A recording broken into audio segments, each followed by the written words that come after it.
Ça, c'est la zone du cou. Le cou, là, c'est, on s'entend, ce qui supporte la tête. Et tout ce qui veut aller à la tête doit passer par le cou. Le cou, ben, c'est une articulation, c'est plusieurs vertèbres, puis c'est beaucoup de mobilité au niveau du cou. Ça peut aller dans toutes sortes de sens. Donc, il y a toutes sortes de petits muscles qui permettent tous ces mouvements-là. Ce n'est pas un type de mouvement. Par exemple, le quadriceps, c'est relativement simple. Le cou, il y a beaucoup d'affaires, c'est complexe. Donc, il y a plein de musculature, tout attaché à différentes parties. Mais bien entendu, ce que vous avez déjà entendu, vous l'avez déjà vu dans des films dégueulasses où les gens veulent se tuer. Là, tu prends quelqu'un et tu lui mets un couteau dans la carotide.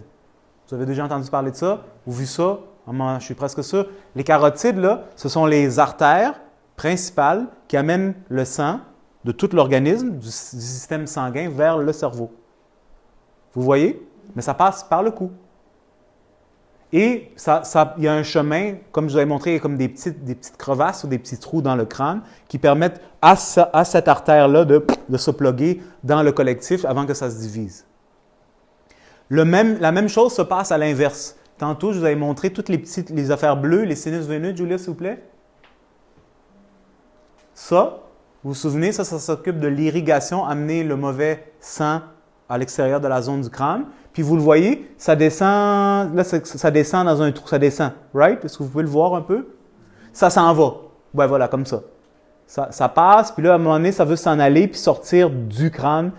C'est des dessins deux-dimensionnels, là, vous voyez? C'est tout un réseau, puis là, ça veut s'en aller. Right?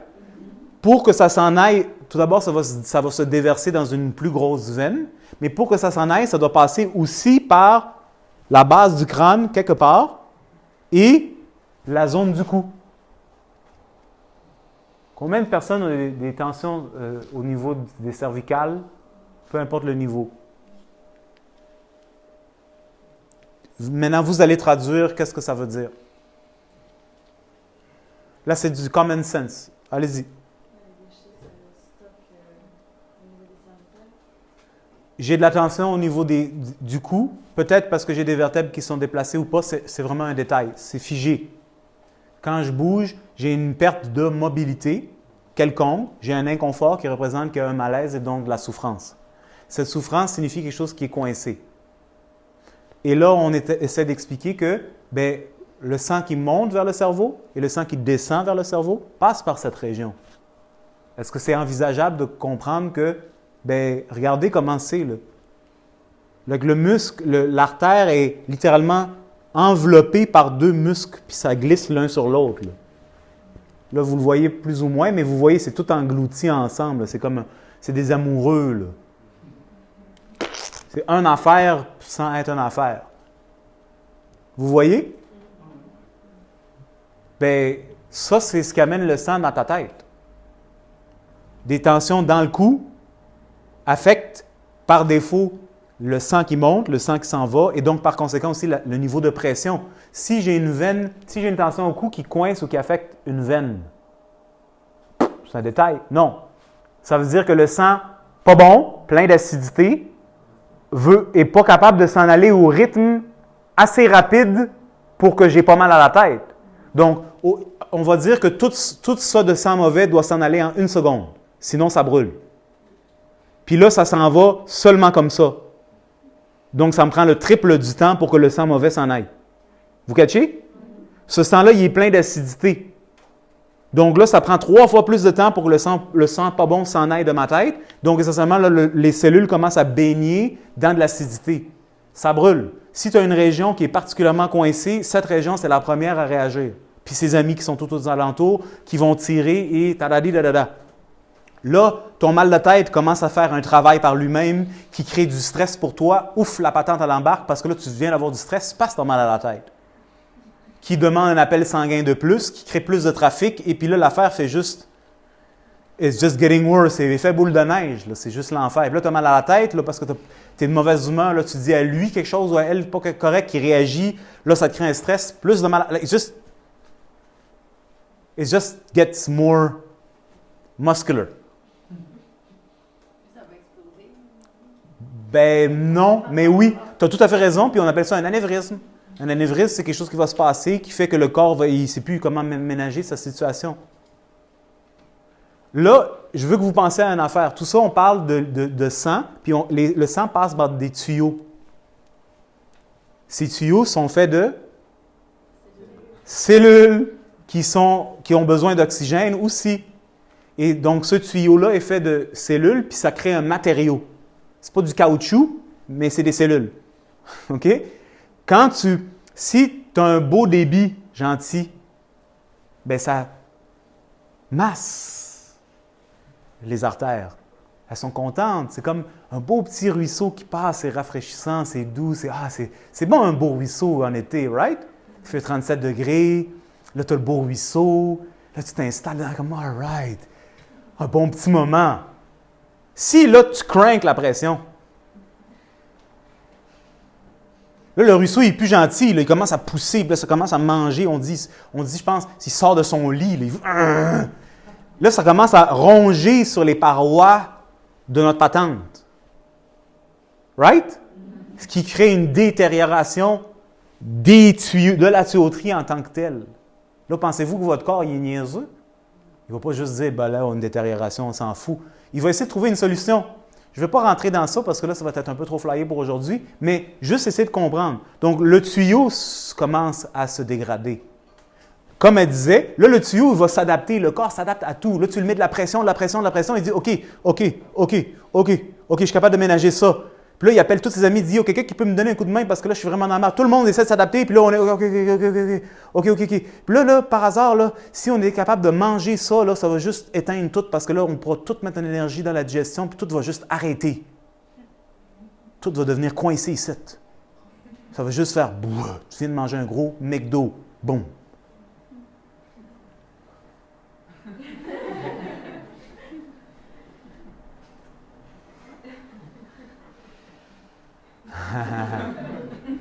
Là, j'ai besoin d'un café pour ramener un peu de vitalité parce que tout est en bas. Là, je bois mon café. Le café va créer de la stimulation, pousser sur les reins, surrénal, augmentant la tension et la pression, mais c'est des bons avec votre café, vous savez le doser, pas trop pour que ça fasse mal de tête, juste assez. Parce que si tu bois un petit peu plus, puis là, tu ne bois pas assez d'eau pour compenser la déshydratation que ça fait parce que le café est acide. Donc, ça tu sais, tout le monde fait genre, hey, j'ai du café. Ouh, café! Oui, non? Bien, le café, ça génère de l'action. L'action, ça génère de l'acidité. Le café, c'est un méchant stimulant. J'aime beaucoup le café, j'ai rien contre le café, mais vous comprenez. Donc, action signifie acidité, signifie déshydratation parce qu'il faut travailler plus puis il n'y a pas assez d'eau. J'ai besoin d'un autre café pour me sentir mieux, tu sais, pour plus tirer. J'essaie de mettre des morceaux ensemble pour vous donner une vision globale du corps humain connectée à votre réalité tous les jours et tous les différents éléments de votre vie. Pour que vous catchiez que ce mal de tête, je sais que tout ce que vous aimeriez, c'est que la tête elle arrête de faire mal. Je respecte ça, je vous le souhaite, mais il faut comprendre que ça vient de quelque part. C'est pas parce que votre corps est niaiseux, c'est pas parce que votre corps fait des erreurs, c'est pas parce que vous êtes, excusez-moi mon expression, des caves, c'est pas parce que la nature est stupide, c'est certainement pas parce que vous êtes une victime. C'est quelque chose qui ne marche pas. Puis, malgré que le fait que ça ne marche pas, le simple fait que votre corps vous dit « Yo, j'ai mal », c'est qu'il y a encore assez de vitalité pour vous dire « Fais quelque chose ».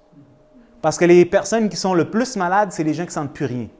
C'est tellement coincé qu'il n'y a plus de symptômes qui sont même capables de s'exprimer parce que les symptômes, c'est essentiellement le système nerveux qui dit au cerveau « Yo, ça ne marche pas », puis le cerveau qui réagit avec une sorte de réponse immunitaire. Mais ça prend de l'énergie. Donc, quelqu'un qui est tellement épuisé ne vit plus de symptômes. Ou les symptômes, la symptomatologie devient comme presque complètement atténuée.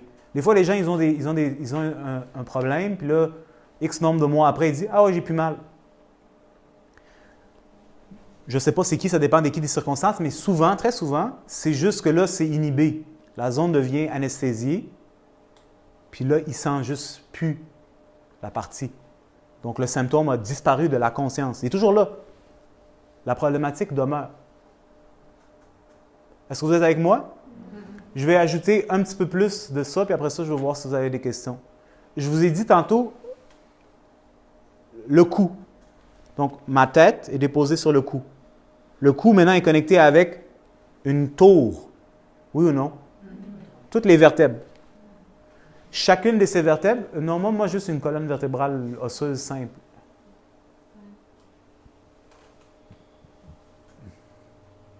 I can work with this. OK, merci. OK, so là, on ne la voit pas, la colonne vertébrale, parce qu'elle a été coupée. On a coupé les os, mais tu vois la moelle épinière que je vous disais. Donc, elle part de dedans le cerveau. L'élongation, ça fait, vous voyez tout ça. Ça, c'est la moelle épinière qui passe à travers chacune des vertèbres jusqu'au niveau des lombaires, où est-ce qu'elle fait juste devenir ce qu'on appelle une queue de cheval, ça veut dire c'est des fils. Mais, malgré tout, la dure mère ou les méninges, le sac est autour, et tout autour de ça, là, vous ne le voyez pas, puis il s'accroche au niveau du coccyx. Donc, qu'est-ce que ça veut dire? C'est que toute ta colonne vertébrale est interconnectée. Biomécaniquement, une vertèbre sur l'autre, avec le petit sac au milieu, right? Puis ensuite de ça, à l'intérieur de ça, il y a des ligaments, toutes des choses qui les connectent puis qui les maintiennent ensemble. Est-ce que vous êtes avec moi? Fantastique. Là, ici, ce que vous allez voir, vous le savez, je vais juste vous l'amener à l'attention parce que je veux finir sur une vision encore plus globale. Ici, j'ai le foie. Right? Chaque partie de votre corps est vivante. C'est un organisme. C'est comme une micro-compagnie. Cette compagnie-là a besoin d'être connectée avec la maison mère, le cerveau, pour que la maison mère sache toujours qu'est-ce qui se passe à tous les niveaux, tout le temps, en permanence. Pour faire ça, pour que la maison mère puisse dire à chaque partie du corps quoi faire, quand le faire et à quel niveau, bien, ils sont connectés. Et c'est ce qu'on appelle essentiellement les nerfs. Right? Donc, non, s'il vous plaît, merci. Remonte-le juste pour un instant, excuse-moi. Okay. Ça, c'est les nerfs. OK? Ça, c'est un truc de nerf. Juste pour que vous donniez une idée. Go back, please. OK. So, maintenant,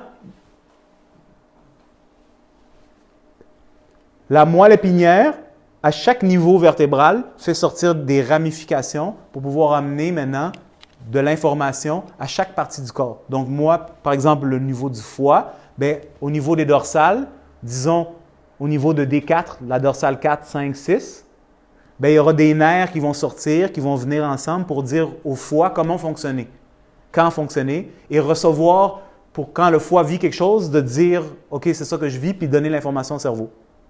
Oui? Non, Julia, s'il vous plaît, non. Merci. Juste reste là, s'il vous plaît, merci. OK. Donc, si par exemple, c'est un exemple, c'est un chemin. Hier, je suis sorti, puis j'ai mangé vraiment de la poutine, de la pizza. En plus de ça, j'ai bu, j'ai veillé, puis j'ai fait le compte toute la soirée. OK? Essentiellement, tu as taxé ton système. Puis j'ai dit des aliments assez graisseux, assez, tu sais, qui vont taxer le foie. On se comprend? Le foie, c'est une usine, là. Là, soudainement, au lieu de travailler comme ça, il travaille comme ça. Puis là, il y a comme ça plus de job à faire, donc il va être rempli de déchets, plus qu'à l'habitude. Il faut qu'il accélère son rythme de travail, mais il a une capacité maximale anyways. Il commence à avoir un problème. Vous catchez? Donc là, c'est comme, il appelle sans arrêt la maison mère, j'ai un problème. Là, il appelle tous les gens autour, hey, le rein, j'ai un problème. Yo, il faut mobiliser tellement de ressources pour pouvoir dealer avec cette situation anormale. Vous êtes avec moi? Ça, là, quand je dis je dois appeler, c'est des nerfs. Des trajets de nerfs. C'est beaucoup de travail. Et là, le foie, là, essayez de le voir, c'est pas juste comme ça. Il est accroché, il est dans un sac aussi, puis il est accroché à la cage thoracique, puis il est accroché d'une certaine façon à d'autres structures, puis finalement, il s'accroche quelque part à la colonne vertébrale. Donc, imaginez, tu travailles. Tu sais, quand tu fais beaucoup de jogging, tu es fatigué, puis tu es à bout, puis là, il faut que tu pousses parce que tu ne peux pas vraiment arrêter, right? Mais tout de toi devient tendu, là. Ah, il y a beaucoup d'acidité. Tu tires. Tu essaies de tout sortir le jus de toi. Il ne reste plus rien, mais tu dois continuer parce qu'il faut, right? Bien, ça tire. Bien, ton foie, il se déforme. Il commence à tirer. Il est en lien avec d'autres organes. Le foie est directement connecté avec l'estomac, par exemple. Il est connecté avec le diaphragme. Tu sais, tout le monde est connecté, on est ensemble, tout est un, OK? Là, il tire, puis moi, ce que j'essaie de dire, c'est que là, tout ça, ça commence à se déplacer, puis à un moment donné, vous pouvez l'imaginer, à travers les ficelles, bien, ça tire sur la vertèbre. Particulièrement la vertèbre qui va être en relation avec elle neuronalement, c'est-à-dire qui lui amène les nerfs périphériques. Oui ou non? Là, imaginez, le foie ici, moi, chez les vertèbres, je suis straight. Puis là, quelqu'un qui tire, bien, quand quelqu'un t'appelle, tu le regardes à un moment donné, puis quand il n'arrête pas de t'appeler, bien, tu le regardes tout le temps. Puis quand tu restes, ça fait 50 heures qu'il te regarde, bien, tu es écœuré, mais tu ne peux pas là, te retourner de bord parce qu'elle tire toute ton attention. Puis à un moment donné, ça tire sur toi, ça tire sur ta ficelle, sur ton gilet. À un moment donné, la vertèbre, elle se déplace parce qu'il y a une traction permanente dessus. Ça fait du sens? Mais quand je parle d'une vertèbre qui se déplace, ce n'est pas toujours traumatique. Ça peut être juste un peu, mais elle reste coincée là. Elle n'est pas faite pour être comme ça. Elle est faite pour être straight. La torsion, c'est temporaire. Je tourne, je fais quelque chose, je reviens. Je tourne, je fais quelque chose, je fais tous les mouvements, je suis supposé de revenir au neutre, qui est la position dans laquelle la structure de la colonne vertébrale est le plus confortable et déposée. Donc là, elle est comme ça. Là, elle est tirée comme ça. Là, il y a un nerf là, sur lequel, à un moment donné, tu le compresses, là, tu t'assois dessus. Ça, c'est sans parler des autres muscles qui sont de l'autre côté, qui vont essayer de tenir là, parce qu'à un moment donné, c'est lourd être comme ça. Puis il y a plus de poids sur une patte.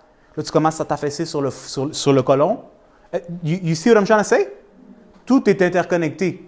Donc là, je te parle juste du foie parce que tu as mangé trop de poutine avec tes amis, qui commence à affecter la zone vertébrale ici. Mais la zone vertébrale ici, ce n'est pas juste la zone vertébrale ici.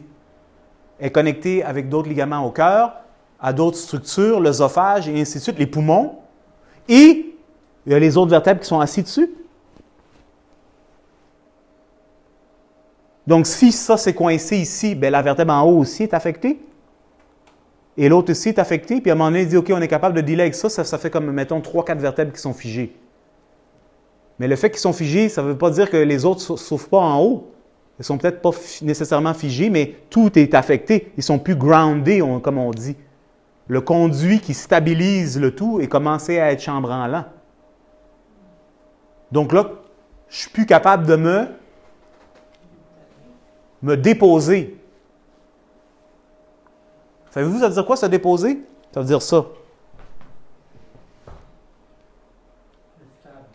Ça veut dire que j'ai pris mon poids, je l'ai assis sur la chaise.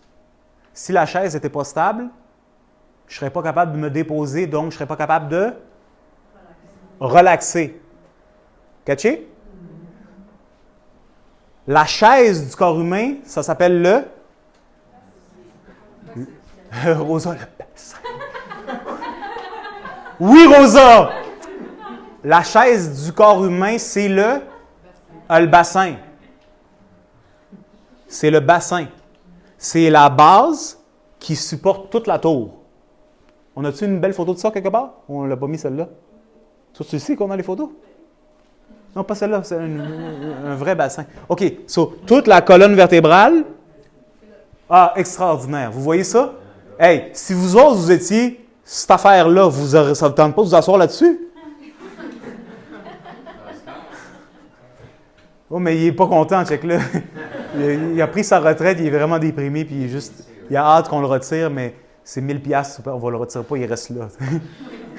On allonge sa carrière.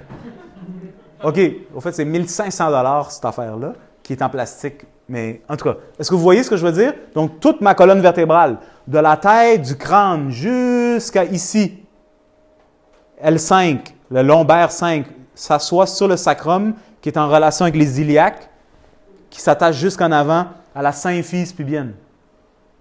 Et le tout s'assoit, c'est sur la tête des fémurs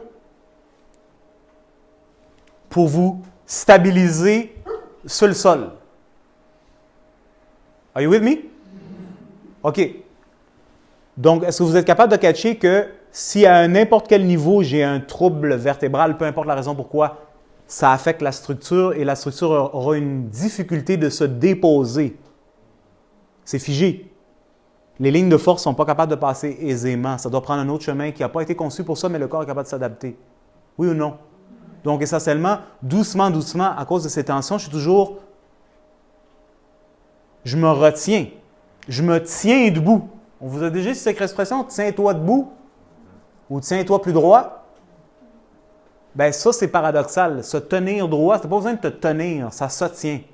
Mais quand ça ne se tient pas, tu dois tenir. Est-ce que vous catchez? Il faut que toi, tu fasses le geste parce que ça ne se tient pas. Puis quand ça se tient, c'est comme ça tombe. Ça collapse parce que c'est tout tracté par toutes sortes de choses. Donc, comment est-ce que le système nerveux dans l'ensemble peut se relaxer s'il est incapable de se déposer?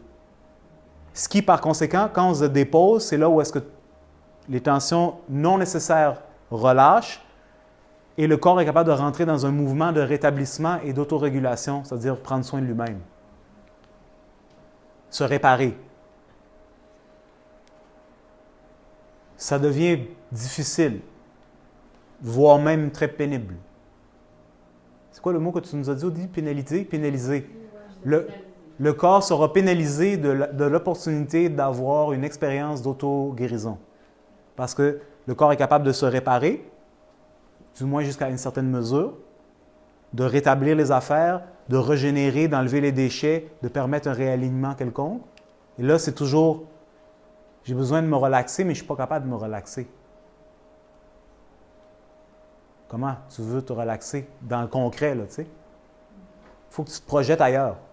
Souvent, les gens font ça, puis ce n'est pas une critique, tu sais. Pour qu'ils puissent relaxer, ils regardent la télé. Ma mère, quand j'étais garçon, je lui dis « Pourquoi tu regardes la télé comme ça? » Elle me dit « Ça m'aide à me détendre. » Puis des fois, il fallait qu'elle reste devant la télé pour dormir. Il fallait qu'il y ait du bruit.